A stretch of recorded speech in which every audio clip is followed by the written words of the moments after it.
நேசத்தமிழ் உறவுகளுக்கு வணக்கம். மீண்டும் அனைவரையும் சந்திப்பதில் மிக்க மகிழ்ச்சி. நீங்கள் தந்து கொண்டிருக்கின்ற அத்தனை ஆதரவுக்கும் கோடான கோடி நன்றிகள். நீங்கள் ஆதரவு தரலைன்னு சொன்னால் நாங்கள் வீடியோ செய்ய இயலாது, வீடியோ போட இயலாது. ஒவ்வொரு நாளும் ஏதோ ஒரு விஷயத்தை வீடியோவாக போட்டிருக்கேன். 2 நாட்கள் வீடியோ போட முடியலை, என்னுடைய நாட்டுக்கு வர வேண்டிய ஒரு சூழ்நிலை. சரி, மன்னிச்சு கொள்ளுங்க. இந்த வீடியோவில் பார்த்தீங்கன்னு சொன்னால், புலம்பெயர் தேசத்திலிருந்து இலங்கைக்கு போன ஒருவருடைய காசு 1.5 கோடி ரூபாய்க்கு மேற்பட்ட பணத்தை சூறையாடி இருக்கிறார்கள். இதுக்கு இந்த விஷயத்துல 10 பேர் ஈடுபட்டிருக்கிறாங்க. இது சம்பந்தமா தான் இந்த வீடியோல பார்க்க போறோம்.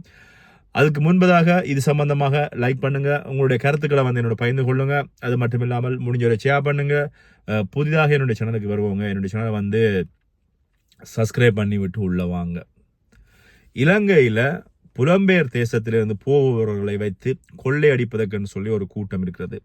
இது சம்பந்தமாக நிறைய வீடியோ போட்டுட்டேன். ஒன்று இந்த யாழ்ப்பாண பகுதியில் போனீங்கன்னா இருக்கின்ற கடைகளாக இருக்கலாம், நகை கடைகளாக இருக்கலாம், அல்லது இந்த காசு பணம் கேட்பவர்களாக இருக்கலாம், அதாவது என்ன சொல்றது, ஜாசகம் கேட்பவர்களாக இருக்கலாம், இவர்களாக இருக்கலாம், இல்லது சொன்னால் ஒரு ஆட்டோ சாரியாக இருக்கலாம், இல்லது ஒரு வாகன சாரியாக இருக்கலாம். இது நான் எல்லாரையுமே நான் சொல்லலை, ஒரு சிலரால் எல்லாருக்குமே கெட்ட பேர். இப்படி நிறைய பேர் பார்த்தீங்கன்னா இந்த புலம்பெயர் தேசம், அதாவது வெளிநாட்டிலேருந்து எப்போ யாக்கள் வரினமோ அவர்களை வைத்துக்கொண்டு தங்களுடைய நிதி நிலைமையை கூட்டுவதற்காக பலர் பார்த்தீங்கன்னு சொன்னால் வெளிநாட்டில் இருப்பவர்களை பயன்படுத்துகின்ற நிலைமை காணக்கூடியது இருந்தது. இதுக்கு முன்பர் இந்த வீடியோக்குள்ள நான் வருவதற்கு முன்னர் பார்த்தீங்கன்னு சொன்னால், சாவகச்சேரி பகுதியில் ஒரு பெண் ஒருவர் வருகின்ற பொழுது அவருடைய கிட்டத்தட்ட 19 பவுனுக்கு மேற்பட்ட நகையை அவங்களோட உறவுக்கார பெண் சூறையாடி அதை களவெடுத்து கொண்டே வித்த விஷயம் சம்பந்தமாக நான் ஏற்கனவே ஒரு வீடியோவில் நான் பயந்துருக்கேன். நீங்கள் யாராவது பார்க்காதவங்க என்னுடைய வீடியோ லிஸ்ட்டில் போயிட்டு பார்த்தீங்கன்னு சொன்னால் நிச்சயமாக அந்த வீடியோ இருக்கும். அந்த விஷயம் அப்படியே இருக்கின்ற பொழுது நான் ஏற்கனவே நிறைய வகையில் வெளிநாட்டிலேருந்து போனவர்களை சூறையாடி, நீங்கள் வெளிநாட்டிலேருந்து வருபவர்களை கேட்டீங்கன்னு சொன்னால் சொல்லுவாங்க, அதாவது சொந்தக்காரங்க வீட்டில் போனால் 5,000 ரூபா கொடுத்தா அங்கே கேட்க மாட்டாங்க, 50,000 ரூபா கொடுத்தா தான் அவனை ஓரளவுக்காவது வரவேற்பார்கள், 5,000 10,000 கொடுத்தா ஏனென்றே கேட்க மாட்டார் நிலைமையில தான் எங்களுடைய இலங்கையில் இருக்கிற மக்கள் இருக்கிறார்கள். அப்படி நாங்கள் 5,000 ரூபா கொடுத்து அதை ஏளனமாக 4 பேர் சொல்கிற நிலைமையில இருக்கிறார்கள். அந்த நிலைமையில இருக்கின்ற பொழுது வெளிநாட்டிலேருந்து போவோன் ஒருத்தருக்கு 5,000 கொடுப்பதில்லை, 10 பேருக்கு 5,000 ரூபா கொடுக்கின்ற பொழுது அவனுக்கு 50,000 ரூபா, அல்லது 20 பேருக்கு கொடுக்கின்ற பொழுது 1,00,000 ரூபா. தன்னுடைய செலவை பார்க்குறதா, ஃப்ளைட் டிக்கெட்டை பார்க்குறதா, தனக்கு தேவையான சாமான வாங்குவதா, அல்லது உறவினர்களுக்கு பணம் கொடுப்பதா, இப்படி நிறைய பிரச்சனை வெளிநாட்டிலேருந்து போகிறவர்களுக்கு இலங்கை இருக்கு. நான் இது சம்பந்தமாக நேரம் இருக்கின்ற பொழுது நான் இன்னொரு வீடியோ தரேன். நிறைய விஷயங்கள் அந்த வீடியோவில் நான் உங்களோட பகிர்ந்து கொள்கிறேன். அது மட்டும் இல்லாமல் இந்த புலம்பெயர் தேசத்தில் இருப்பவர் இந்த போனவர்களை அதாவது நோட்டம் போடுறது, இவங்க நகை போட்டு எப்படி அதை களவெடுக்கிறது, அல்லது ஒரு கோயில் திருவிழாவுக்கு நகை போட்டுக்கொண்டு அதை எப்படி களவெடுக்கிறது, இப்படி பார்த்தீங்கன்னா ஒரு கூட்டம். இப்படி சொல்லிக்கொண்டே போகலாம். சரி, இதில் யாருடைய மனசை நான் புண்படுத்துவதற்காக சொல்லலை, இது எல்லாமே ஒரு விழிப்புணர்வுக்காகத்தான். அந்த வகையில் பார்த்தீங்கன்னு சொன்னால், சுவிஸ்லேருந்து போகிற ஒரு நபர் ஒருவனுடைய 1 கோடியே 60 லட்சம் ரூபாய் பணம் பார்த்தீங்கன்னு சொன்னால் மோசடி செய்யப்பட்டிருக்கிறது, களவெடுக்கப்பட்டிருக்கிறது. இது சம்பந்தமாக தான் இந்த வீடியோவில் பார்க்குற போகிறோம். அதுக்கு முன்பதாக என்னன்னு சொன்னால், இதில் யாருக்காவது முரணான கருத்துக்கள் இருந்தால் தயவு செய்து இந்த வீடியோ ஸ்கிப் பண்ணிட்டு போயிடுங்க.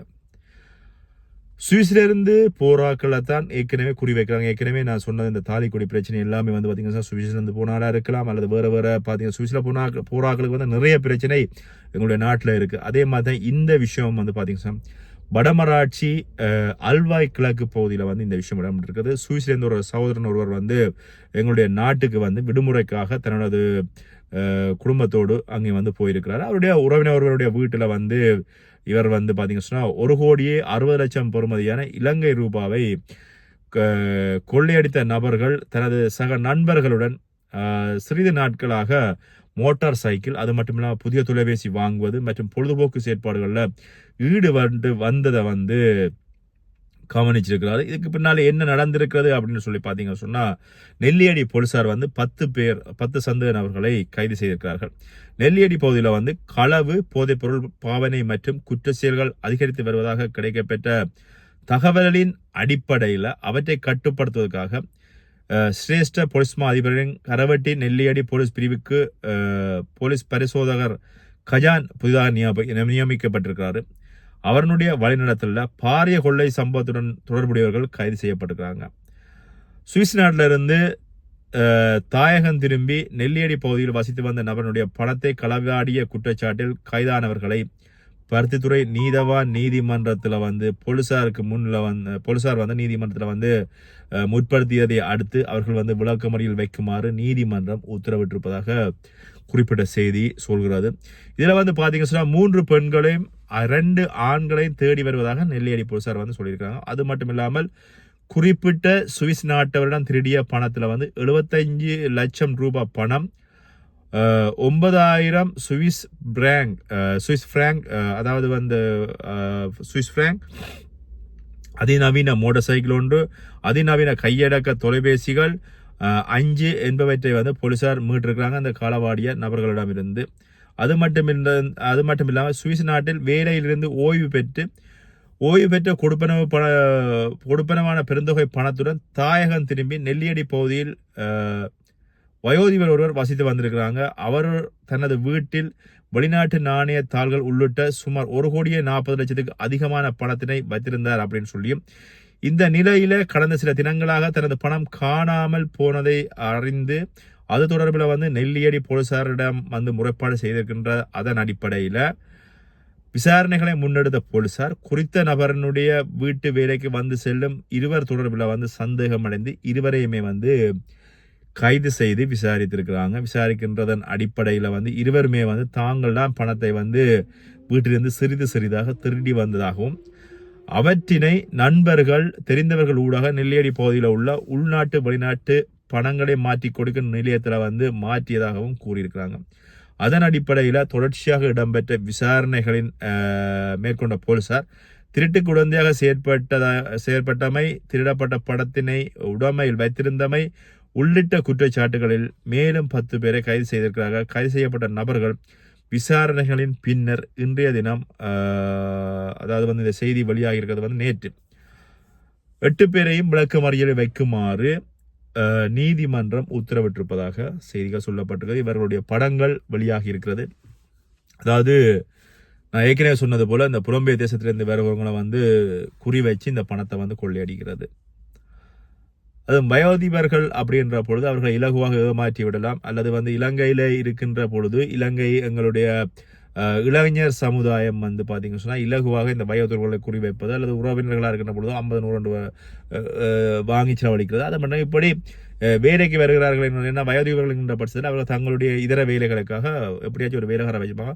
அவர்கள் அந்த பணத்தை சூறையாடி இந்த வேலைகளை செய்கின்ற பொழுது இந்த பணங்கள் களவாடப்படுகின்றது அப்படின்றது மிக மிக மிக மிக வேதனைக்குரிய ஒரு விஷயமா இருக்கிறது. இதில் குறிப்பிட்ட சுவிஸ் நாட்டவரை நாங்கள் குறை சொல்வதா அல்லது வந்து களவெடுத்தவர்களை கூட சொல்வதான்றது எனக்கு தெரியவில்லை. ஆனால் எங்களுடைய இங்கே புலம்பெயர் தேசத்திலிருந்து போபவர்கள் அவ்வளவு காசை நீங்கள் வீட்டில் வச்சிருக்க வேண்டிய அவசியம் கிடையாது. உங்களுடைய பணத்தை நீங்கள் வங்கியில் எடுத்துக்கணும். உங்களுக்கு தேவையான பணத்தை வங்கியிலிருந்து நீங்கள் வித்ட்ரா பண்ணி அதை தேவையான நேரம் எடுத்து அதை நீங்கள் செலவழிக்கலாம். நீங்கள் வேலைக்கு வீட்டுக்கு ஒருத்தர் வருகிறாருன்னு சொன்னால் எல்லாருமே உண்மையில சரியாக இருப்பார்களா அப்படின்னு சொல்லி நீங்கள் எதிர்பார்ப்பது அப்படின்றது வந்து முட்டாள்தனமான ஒரு விஷயம். உண்மையில் நீங்கள் வீட்டுக்கு ஒருவரை வேலை கிடைக்கிறீங்கன்னு சொன்னால் உங்களுடைய பொருட்களில் நீங்கள் தான் வந்து அவதானமாக இருக்கணும்.